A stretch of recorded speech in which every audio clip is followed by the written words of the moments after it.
Hi everyone, I'm pretty excited because I like innovation and strategy, and I've got Andreas, who's EVP at Austrian Post, and that's exactly his area. And we're going to do something a little bit unusual. We're going to talk about the next generation post office, what it's going to look like. So imagine you had a crystal ball and you had to say, this is my vision of what a post office could look like in 10 years' time. What would you say? That's a good one, Mark. Thank you for inviting. From my point of view, you have to come from the customer side, what they want in the end. So I think there is not the single bullet solution for what the customer wants in the end. So there's still going to be customers who, first of all, want their parcel anything to their home. Then there are others who go for more out-of-home solutions, and Pudo, like the post office in the end, is something like that. If you talk just the classical sense of parcels, and that is to be carried. And then, of course, you have all the self-service that came up in the past and will be more dominant in the future. So we will see a lot of more self-service options in that context. It's going to be paired, but still with some stores that offer services that can't be covered by self-service in the end. There will be more that can be covered by self-service. Technology evolves, but still there is a point where the technology stops and you need some physical contact, and there the post office comes in. I have to admit, I was at an event, I think about a year and a half ago, and I visited an Austrian Post next generation post office with huge numbers of locker banks, with self-service counters.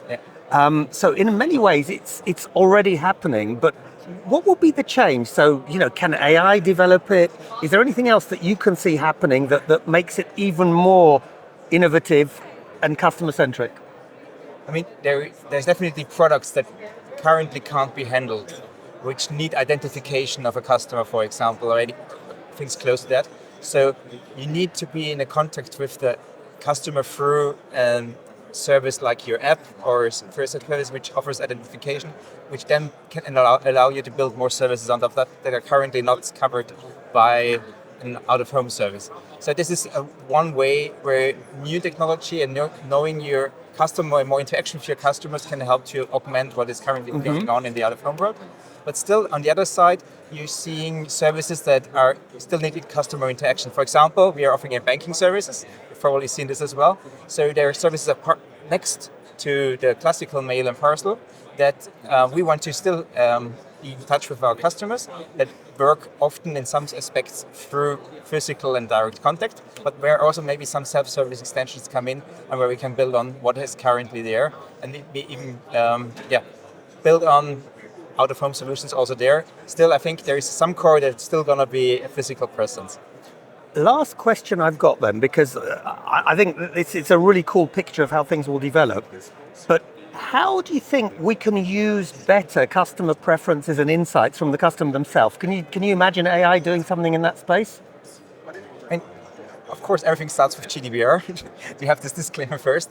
So what we learned is that it's a good way to start with the identity and then to build on that with customer preferences, to get into contact with the customer, what he wants to have. For example, if he wants to have a safe place, if you have him once doing something, suggesting a permanent solution, learning what the customer wants, and then suggesting also what might be good for him.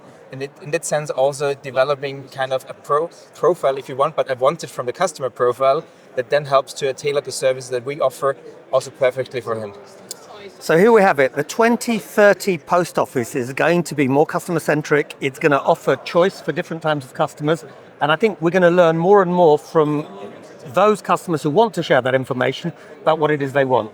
Looking forward to perhaps seeing something like that in a few years' time at Austrian Post offices. Really appreciate your time. Thanks very much. Thank you.